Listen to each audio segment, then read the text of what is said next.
Adapun 2 rakaat biimamatin kelawan nganggo sorban, biimamatin kelawan nganggo sorban dengan menggunakan sorban iku khairun luwih bagus, iku khairun luwih bagus ialah khairun lebih baik min sab'ina ketimbang 70 dari 70 apane rokaate apanya rokaatnya bila imamatin kelawan tompo serban. Bila imamatin kelawan tompo serban. Wa qala lan dawu sinten Nabi sallallahu alaihi wasallam ta'ammamu sorbanono siro bersurbanlah siapa engkau ta'ammamu sorbanono sopo siro fa inna syaitona moko suti piro-piro sorban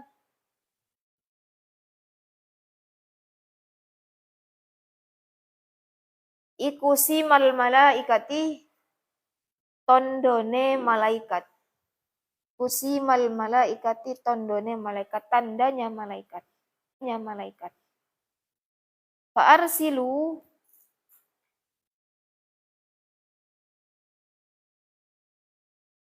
mongko ngelembrehake sapa sira. Fa arsilu mongko ngelembrehake sapa sira. Apa ya bahasanya ngelembrehake itu? Apa? Ngelembrehake itu. Hah? Menyampirkan ya. Menyampirkan siapa engkau ing imamah khalfa dhuhurikum ing dalam burine gegere sira kabeh. Khalfa dhuhurikum ing dalam gegere burine gegere sira kabeh. Geger itu kan punggung ya. Wa qala lan dawu sinten Nabi sallallahu alaihi wasallam tasawwamu gawe tetenger siro tasammamu gawe tetenger siro buatlah tanda siapa engkau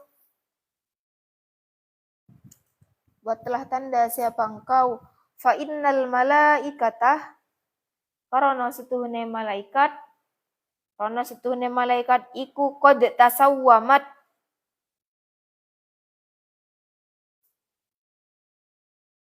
teman-teman gawe tetenger sinten malaikat iku qad tasawwamat teman-teman gawe tetenger sapa malaikat sungguh membuat tanda siapa malaikat. Wa qala lan dawu sinten Nabi sallallahu alaihi wasallam nuhiya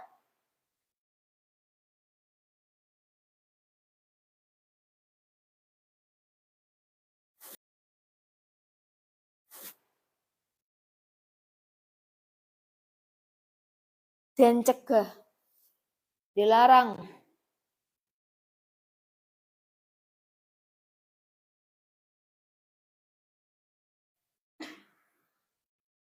anil iktiati saking ngobetake sorban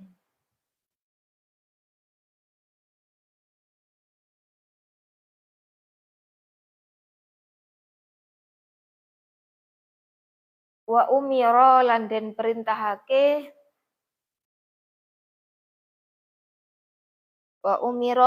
perintahake apa bitalahi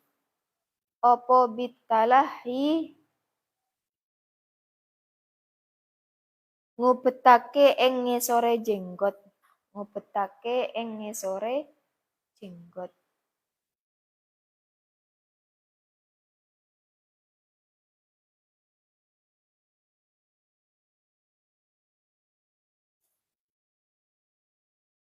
Mana tadi ya?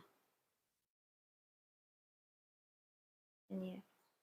Nabi bersabda, "Shallat al-malaikatu 'alal muta'ammimina yaumal Jum'ati." Sama seperti yang di atas. memintakan ampun bagi orang yang menggunakan sorban di hari Jumat. Kira-kira kalau semisal yang memintakan ampun itu malaikat, terjamin atau tidak? Terjamin gitu kan ya. Kalau kita sendiri yang meminta ampun, belum tentu gitu kan ya. Belum tentu gitu. Karena kalau kita yang meminta ampun itu kan apa ya? Nuntut gitu, benar-benar nuntut gitu. Minta ampun itu bagus. Cuman apa ya? Meminta ampunnya itu bukan karena kita benar-benar tahu, kita benar-benar sadar bahwa yang bisa memberikan ampunan itu Allah, tapi kita meminta ampun karena takut kan ya.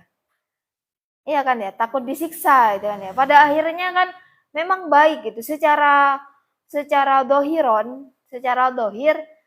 memang bagus gitu. Kayak minta ampun kepada Allah gitu kan ya. Istighfar terus kepada Allah. Tapi sebenarnya di apa niat yang terselubung adalah karena takut disiksa. Iya sebenarnya nggak apa-apa. Kayak gitu itu seperti itu tidak apa-apa itu. Takut disiksa itu nggak apa-apa. Cuman akhirnya ketika kita melakukan sesuatu, ketika landasannya hanya karena takut disiksa, apa ya, itu tidak bisa membuat kita beribadah itu nyaman gitu. Mau ibadah, misal mau mengerjakan sholat, itu akhirnya nggak benar-benar murni, nggak benar-benar tulus gitu. Seakan ada beban. Tapi kalau semisal apa ya, beda kan pastinya. Semisal kita mau belajar, mau belajar karena kita suka sama pelajarannya, sama karena takut nilainya jelek, itu kan pasti beda kan ya. Ketika di proses belajarnya sendiri itu pasti beda. Ketika ada tuntutan, belajar karena ada tuntutan, pasti berat, melakukannya itu berat. Bisa jadi ketika malas dia tidak akan belajar. Tapi kalau misal dia belajarnya karena cinta, wes dalam kondisi apapun nggak ngaruh, tetap mau belajar karena bawaannya sudah senang. Sama ketika kita beribadah kepada Allah, kalau selama ini kita mungkin ibadahnya karena takut disiksa, karena pengen mendapat surga gitu. Memang bagus, tapi kita harus sadar itu apa sih artinya surga, apa sih artinya neraka. Apa artinya surga? Kita bisa dapat surga tapi Allah gak ridho, gitu kan ya. Tapi kalau Allah sudah ridho ke kita, insya Allah surga pasti akan didapatkan. Kayak mana?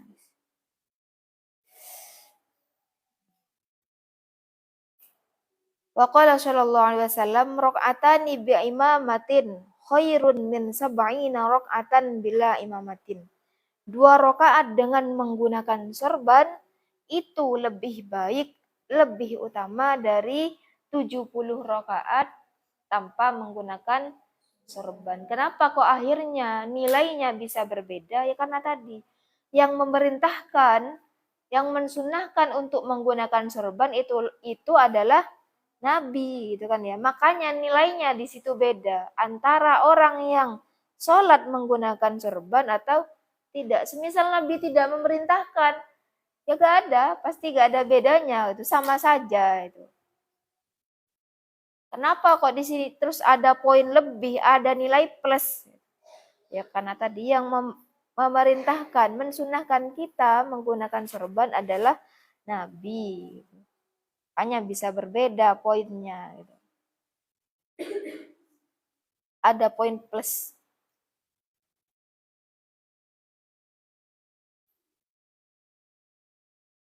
Mau poin plusnya ya karena mau nurut gitu, nurut perintah. Padahal nggak tahu sebenarnya alasannya apa, logikanya apa. Gitu. Sama halnya ketika kayak wudhu. Kenapa kok akhirnya ketika orang itu berwudhu punya keutamaan, tapi ketika orang cuci muka itu gak ada apa-apanya? Iya kan ya? Orang cuci muka sama wudhu secara dohiron sama-sama dapat ya seger mukanya gitu kan ya. Tapi kalau dari segi pahala, yang dapat pahala yang mana? Yang wudhu kan, lebih utama yang berwudhu itu. Kenapa kok bisa berbeda? Ya padahal orang berwudhu, ya yang dibasuh itu orang cuci muka, tapi gak diniati wudhu, sebenarnya yang dibasuh itu juga itu. Tapi kenapa kok akhirnya bisa berbeda? Ya karena tadi, wudhu itu adalah perintah. Ketika kita mau melakukannya, dan itu adalah sebuah perintah, kita manut terhadap perintah itulah. Di situ poinnya. Yang membuat itu lebih unggul. Meskipun bentuk pekerjaannya sama, tapi ketika satunya itu perintah, satunya bukan, maka yang lebih utama, yang memiliki nilai plus adalah yang perintah. Ada kepatuhan di situ. Terus.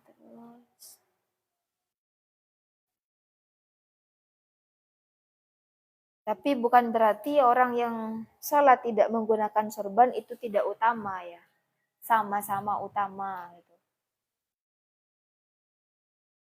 Tapi kalau ingin yang lebih utama, maka sholatlah menggunakan sorban. Gitu. Kita kan kalau mau sehari mau sholat 70 rakaat kan nggak kuat kan ya. Di sini dikasih tips, dikasih cara. Kalau pengen dapat pahalanya seperti pahalanya 70 rakaat, sholat 2 rakaat tapi lebih baik dari 70 rakaat, maka sholatlah dengan menggunakan sorban. Nabi waqala sallallahu alaihi wasallam ta'ammamu fa inna syaitana la tata'ammamu. Bersorbanlah karena sesungguhnya setan itu tidak menggunakan sorban. Kalau malaikat menggunakan sorban di atas ta'ammamu fa innal malaikata ta'ammamat, sebaliknya setan itu tidak menggunakan sorban. Waqala sallallahu alaihi wasallam al-amaimu simal malaikatin. Sorban itu tandanya malaikat. Kita tidak tahu ya, malaikat itu seperti apa gitu. Fa arsiluha khalfa dhuhurikum, maka apa tadi artinya? Menyampirkan, maka sampirkanlah sorban di belakang punggung. Iya kan kalau sorban biasanya digunakan sini kan ya. Boleh digunakan di kanan atau digunakan di kiri.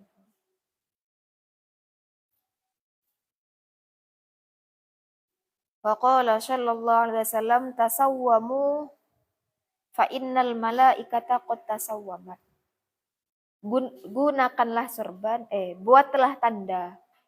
Karena sesungguhnya malaikat itu juga membuat tanda. Ya tadi, tandanya tandanya malaikat itu adalah dengan sorban ya. Kalau kita biar bisa dibedakan, kan tadi juga sorban itu menjadi pembeda antara orang muslim dan musyrik. Kalau di kalangan malaikat, sorban itu menjadi tanda antara malaikat dan setan. Kalau di kalangan manusia, sorban itu menjadi tanda, penanda antara orang muslim dan orang musyrik.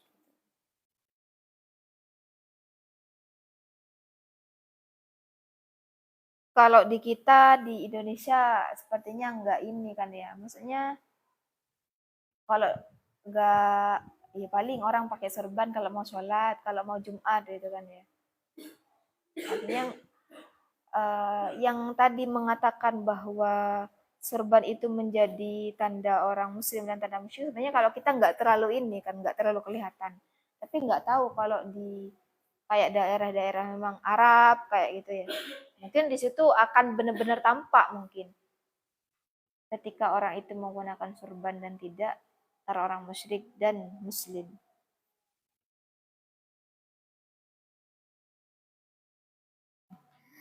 Ya kalau kita semisal ya orang Indonesia gitu kan ya, mau setiap waktu menggunakan sorban gitu ya. Iya kalau kiai, habaib gitu. Ya mungkin nggak apa-apa ya pantas ya. Tapi kalau semisal petani gitu kan ya, ke sawah mau menggunakan serban gitu kan ya. Ya gimana gitu kan ya. Artinya juga menyesuaikan konteks ya. Menyesuaikan tempat gitu. Meskipun sunnah, ya tapi juga harus tahu tempat. Masa semisal mau kayak tadi contohnya ke sawah, mau ke pasar gitu kan ya. Menggunakan serban itu kan gimana gitu kan ya. Harus tahu konteks juga. Meskipun itu sunnah gitu.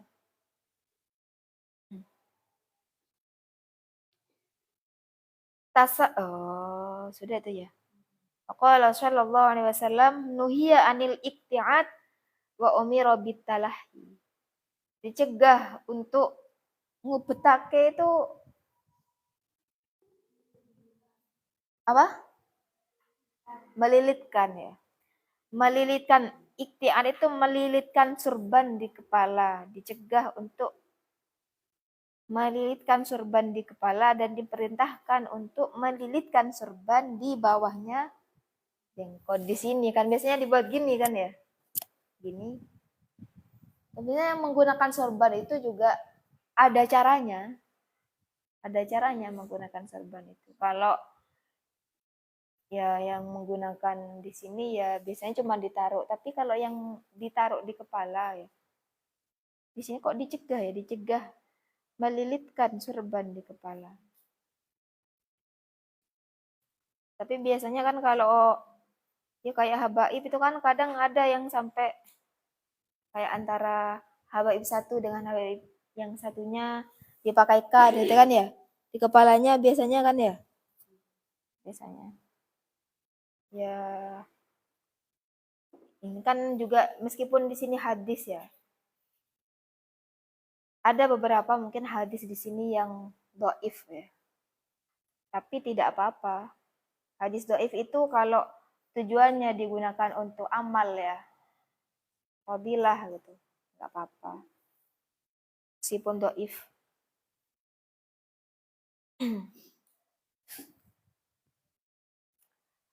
Ada pertanyaan?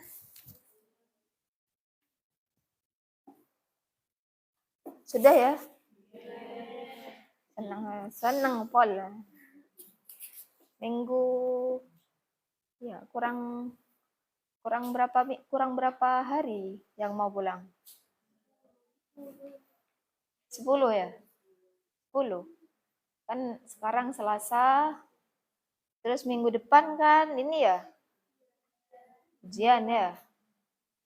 Minggu depan ujian, terus Jumatnya sudah pulang kan ya. Kalau ujian itu biasanya subuh ngaji atau tidak ya? Gak mau ngaji? Tak ajak nyari pahala? Gak mau? Cari pahala lewat jalur lain gitu kan ya.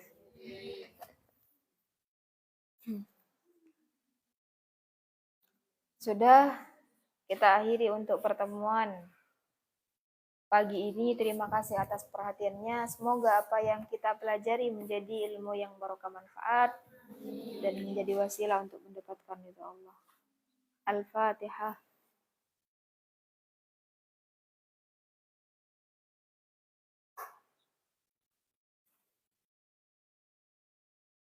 Bismillahirrahmanirrahim. Subhanakallahumma wa bihamdika asyhadu an la ilaha illa anta astaghfiruka wa atubu ilaik. Wassalamualaikum warahmatullahi wabarakatuh. Waalaikumsalam.